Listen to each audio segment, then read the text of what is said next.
Après le départ des mages, voici que l'ange du Seigneur apparaît en songe à Joseph et lui dit, « Lève-toi, prends l'enfant et sa mère et fuis en Égypte. Reste là-bas jusqu'à ce que je t'avertisse, car Hérode va rechercher l'enfant pour le faire périr. » Joseph se leva dans la nuit. Il prit l'enfant et sa mère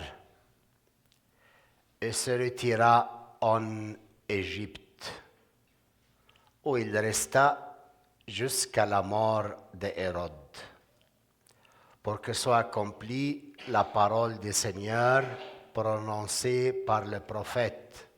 « D'Égypte, j'appelais mon fils. » Après la mort d'Hérode, voici que l'ange du Seigneur apparaît en songe à Joseph en Égypte et lui dit, « Lève-toi, prends l'enfant et sa mère et pars pour le pays d'Israël, car ils sont morts ceux qui ont volé la vie de l'enfant. » Joseph se leva, prit l'enfant et sa mère, et il entra dans le pays d'Israël. Mais apprenant que Archelaus régnait sur la Judée à la place de son père Hérode, elle eut peur de s'y rendre. Averti en songe, il se retira dans la région de Galilée et vint habiter dans une ville appelée Nazareth, pour qu'elle soit accomplie la parole dite par le prophète. Il sera appelé Nazaréen. Acclamons la parole du Seigneur. Louange à toi, Seigneur Jésus. Asseyez-vous. Bien, frères et sœurs, aujourd'hui, l'Église elle célèbre une fête très importante. Vous savez, quelle fête? Quelle fête? Quoi? La famille. La Sainte Famille. De qui? Joseph, Marie et l'enfant Jésus. Et ça vient nous aider à réfléchir un peu sur notre famille. Chacun de nous ici, il n'appartient pas à soi. Il appartient à une famille. Avant que Ashraf se marie avec Amani, il avait un papa et maman, n'est-ce pas? Famille, je l'ai connue bien. Et Amani aussi. Mais ils se sont séparés de leur propre famille. Ils ont formé une autre famille où il y a 2 enfants qui ne sont pas venus à l'église aujourd'hui.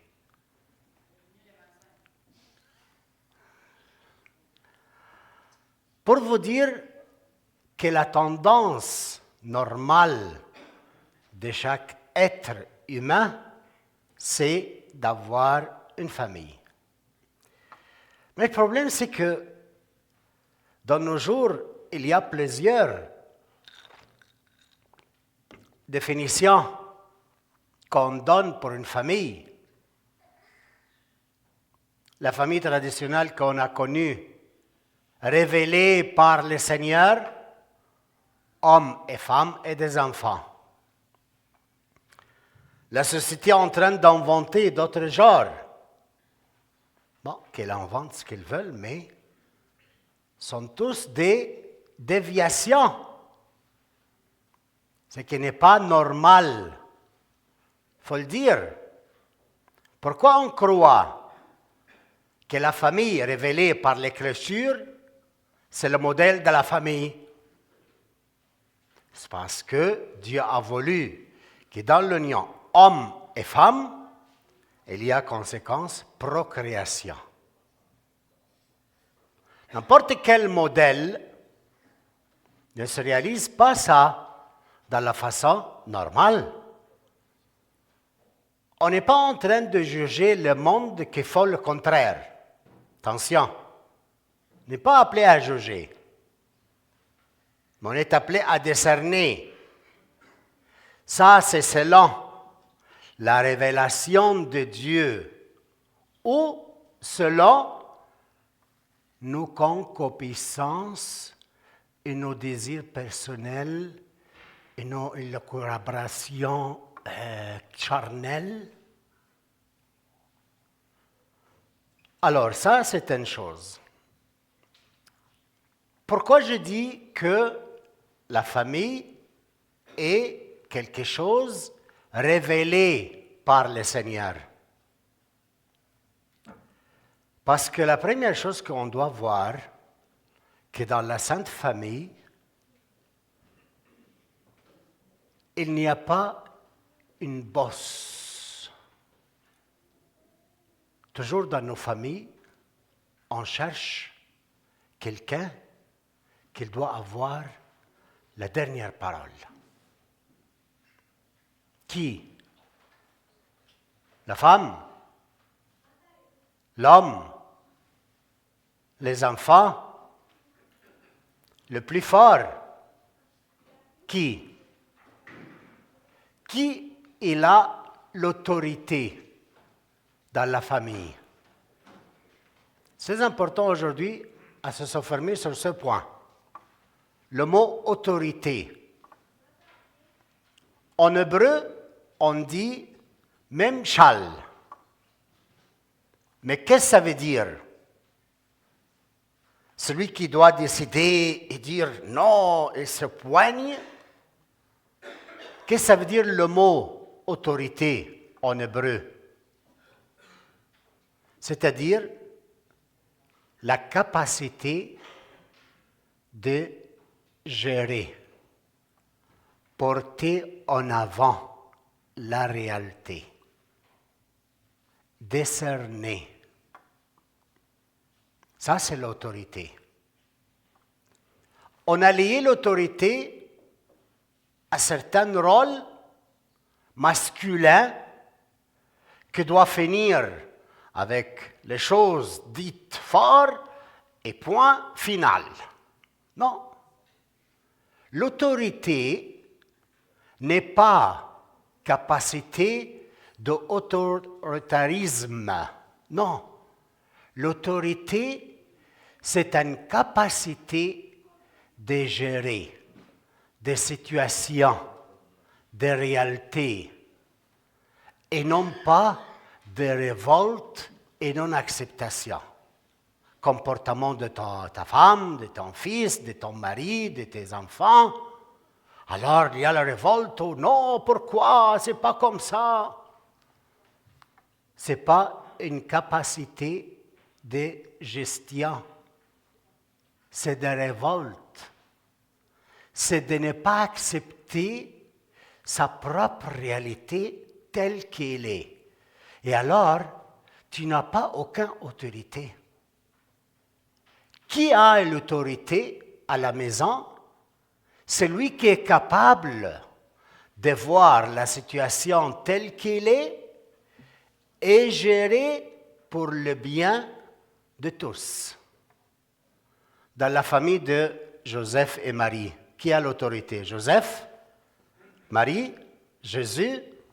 Non. Qui a l'autorité? Dieu le Père. Très intéressant à savoir ça. Pourquoi Dieu le Père? C'est Dieu le Père qui dit à Joseph, « Lève-toi, prends l'enfant et sa mère et va fuir en Égypte. » Une autre fois, « Lève-toi, prends l'enfant et sa mère et va à Nazareth. » Lève-toi et... Toujours, il y a une communication d'une autre personne qui est capable de gérer la situation, des dangers. Et la situation des dangers, c'est que l'enfant est menacé des morts. Dans nos familles, il y a beaucoup de situations, pas qui menacent de mort, mais par exemple de déviations, de mauvais comportements, des choses qu'on n'a pas pensées l'un sur l'autre. Alors, avoir autorité n'est pas lié au genre de sexe, masculin ou féminin. Avoir l'autorité, c'est-à-dire faire des références à Dieu le Père dans une réalité familiale où on a besoin de décider certaines choses importantes. Et ça se passe tous ensemble. L'homme, il a ses charismes, la femme, elle a ses charismes, et les deux travaillent ensemble, et Dieu qui conduit, c'est lui qui gère la réalité et le futur de l'enfant.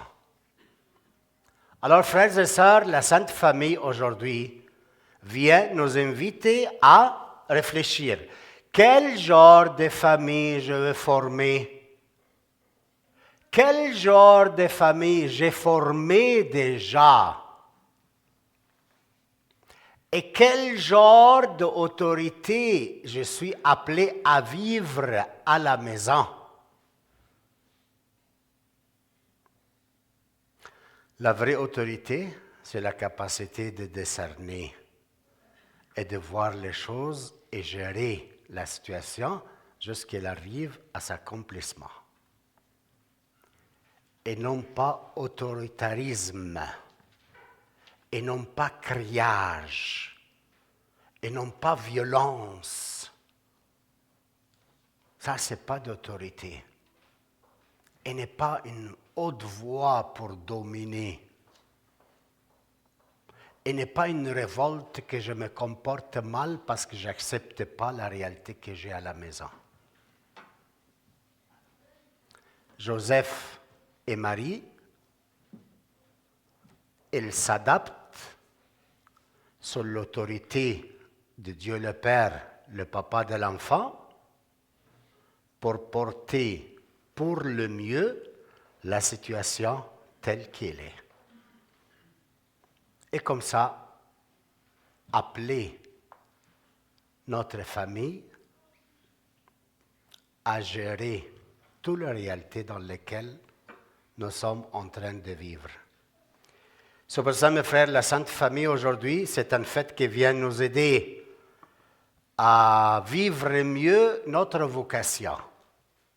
Faire un point de référence de Dieu le Père dans notre vie, lui donner l'autorité, le laisser discerner sur les enfants, sur notre relation, sur ce que nous sommes en train de vivre. Est-ce que vous êtes d'accord? Vous le désirez? Si vous le désirez, Dieu va l'accomplir dans votre vie, parce que ce n'est pas un apprentissage avec nos forces, mais c'est un don de Dieu que tu ne voles pas l'autorité de Dieu et tu le fais appartenir à toi, et c'est toi qui décides, mais c'est de laisser Dieu, ton Père, te gérer et te manifester quelle décision tu as besoin de prendre et faire selon sa propre volonté. Amen.